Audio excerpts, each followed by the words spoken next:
You are watching Worldwide Newsline. We begin in Niger, where a group of military officers has announced a coup. On national television they said they've dissolved the constitution in the West African country, suspended all institutions and closed the country's borders. Process erupted in the street in response to the attempt to overthrow the government. The country's president, Mohamed Bazoum, was detained by troops from the Presidential Guard on Wednesday, although the soldiers made no mention of him in their announcements. This day, July 23, 2023, we the Defense and Security Forces meeting within the National Council for the Safeguard of the Homeland have decided to put an end to the regime. This follows the continuing deterioration of the security situation and poor economic and social governance, reaffirming our commitment to respecting all commitments entered into by Niger. We reassure the national and international immunity that the physical and moral integrity of the authorities will be respected in accordance with the principle of human rights. Well, the apparent coup attempt has drawn strong international condemnation. The French foreign minister condemned, quote, all attempts to take power by force. The U.S. Secretary of State, Anthony Blinken, also denounced the situation, making these comments during a visit to New Zealand. We are very closely monitoring the situation and developments in Niger. I spoke with President Bazoum earlier this morning and made clear that the United States resolutely supports him as the democratically elected president of Niger. We call for his immediate release. We condemn any effort to seize power by force.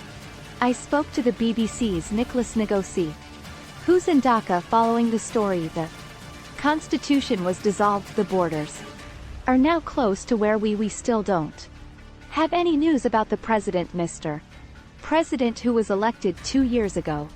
But what we know is that the militaries are in control of the state right now. There is no more institutions working freely in Nigeria. Yeah, interestingly, that the president, Mohamed Bazoum, is a key Western ally. And that's why we've heard from the US and France on this. Yeah, exactly, and it's another a big disappointment for the West, for France, for the US also. Because in Mali, the one country, there was 2 codes also in Guinea and Burkina Faso. Those 3 countries are now in military transition. And the only country in the Hotel region who had an elected president was Niger.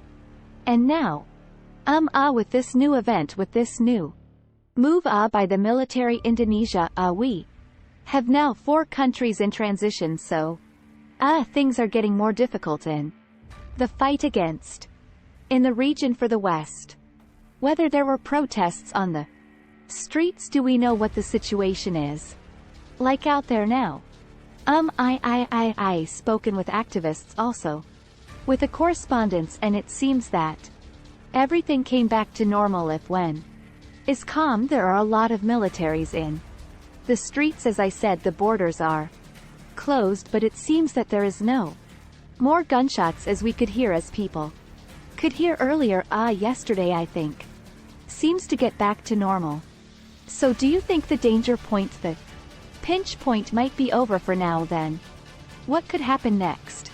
So Mr. the President of Benin, practitioner, a wife does not in the country. She is the special enjoyer for the region. One bought the Eco West to try to deal with the military, but it seems that he won't have any more not much to do, because they always announce that the suspended the constitution. We are now waiting to see what is going to happen for Mr.